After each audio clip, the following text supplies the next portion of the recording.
Well, when preparing this session, I was looking in the beginning at the word of play, and in German we don't have any difference between play or game. There is only one word for it.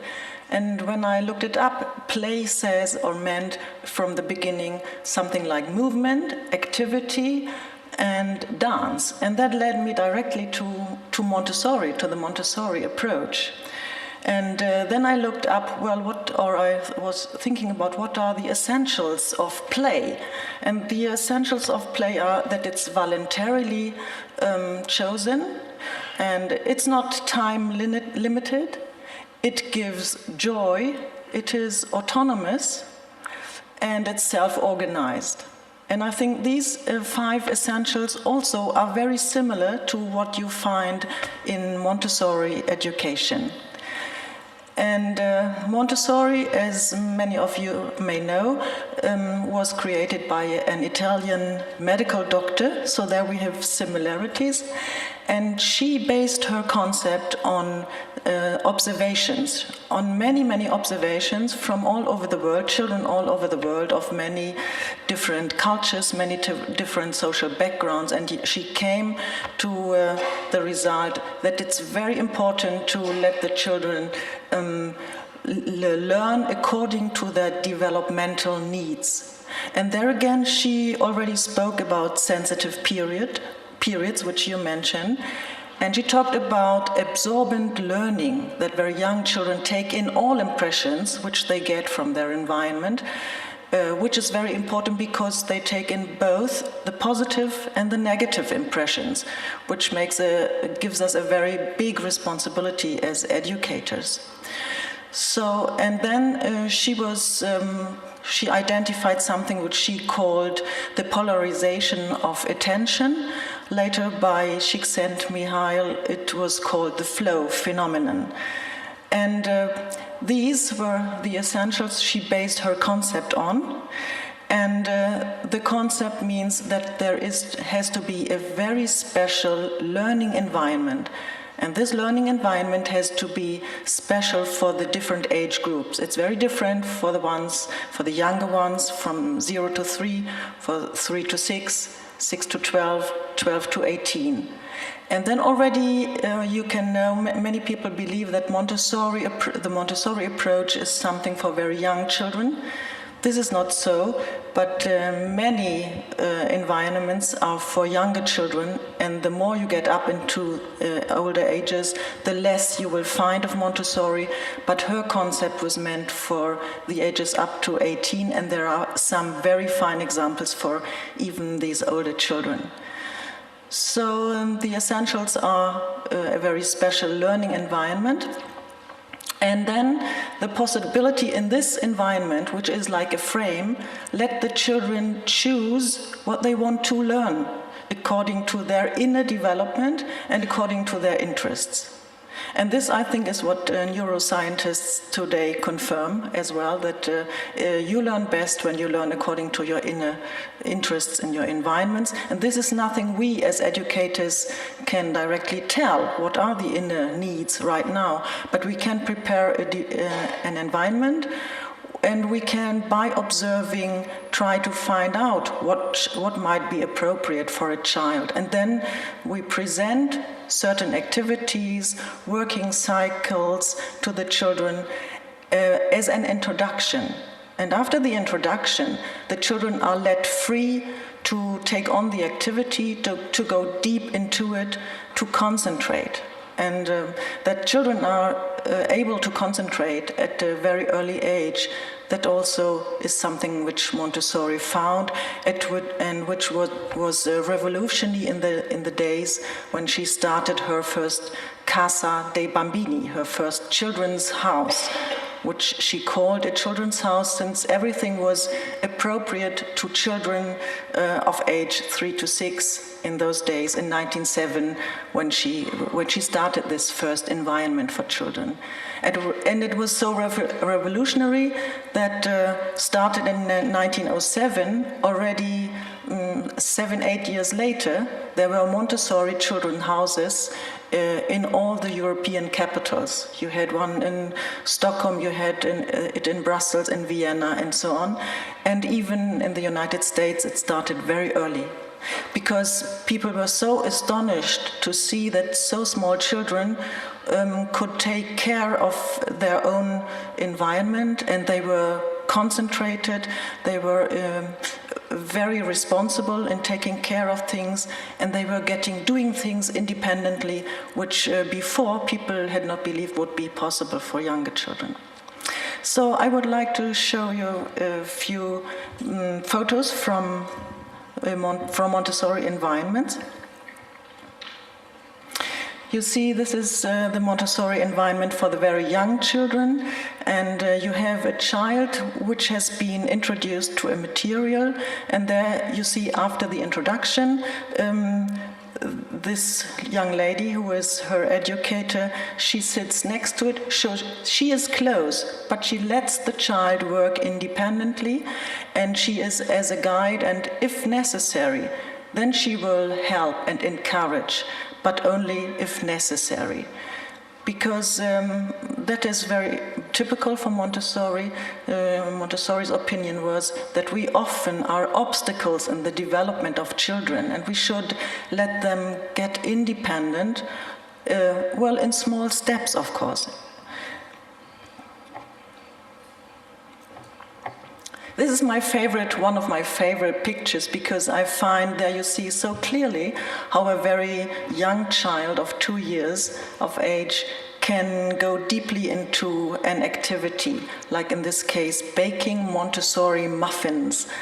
And this little guy in a Stockholm Montessori infant community, he came in one morning when I was observing, and he put on this baker's hat, and by having done that, everybody knew what he was going to do this morning. This was not at all the first time he did it. He had been introduced to this activity before, but then he wanted to repeat. And repetition, to be able to do activities and working cycles as long as you feel it's necessary, and that nobody else can tell. It's your inner need who tells you how often you need to do activities. And here you find a child which really is deep in this activity with all his senses. But to be able to do this at an early age, of course, the environment must be very well structured and carefully prepared. So what he found before he started was this preparation, where everything was prepared, small bowls. Here you see them empty, because every morning when the directress comes into the environment, then she fills in flour and milk. So everything is prepared. Otherwise, it would not be possible for such a young child to work in this way. But if it's prepared well, then a child of this age can really try and do such a working cycle, which is quite complicated, which is not so easy for young children. But they are very, very interested in it, and by doing it, they come into a deep concentration. And they come into a deep concentration which involves their whole small persons. So the better you have this environment, the easier it becomes to work in it. You see some more pictures from environments for very small children.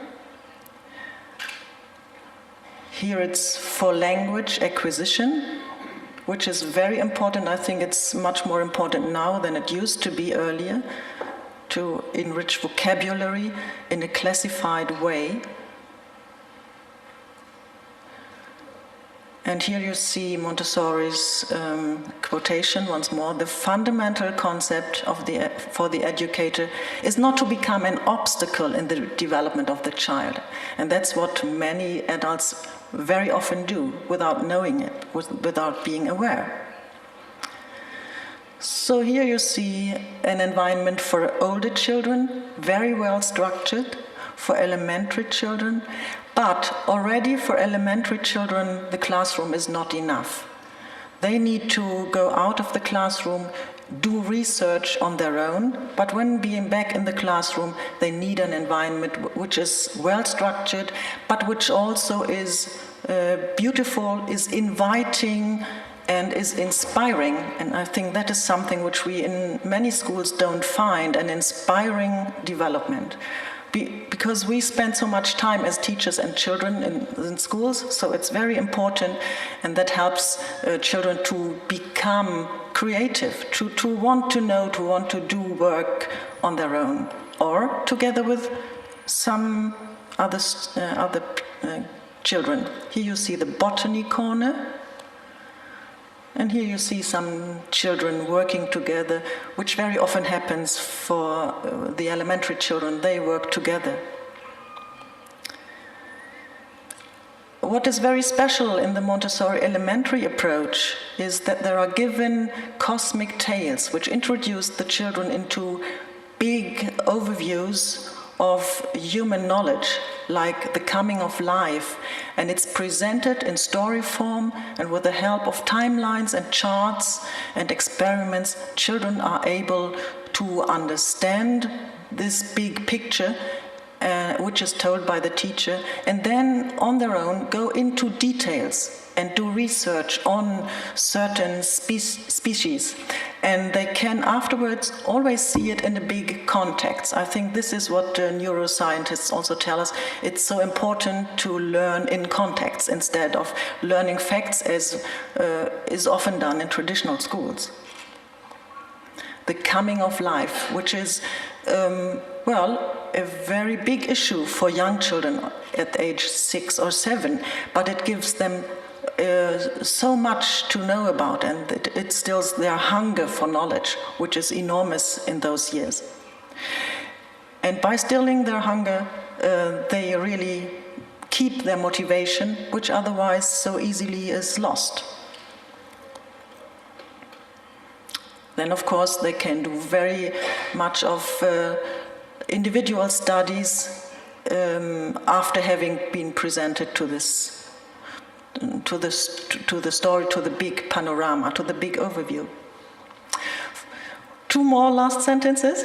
For the older children, even older children or adolescents between 12 and 18, a learning environment within the school is not longer the appropriate thing, Montessori said. They need to be outside in the countryside. They need to have a study center where they can experience much more than just from a point of view, from the school perspective. They need to do it the other way around, not start with the theory and go into practice, but starting with the practice, taking care of animals, taking care of households, taking care of a bed and breakfast place, and then doing studies about it. So maybe we go into more when we are discussing. Thank you.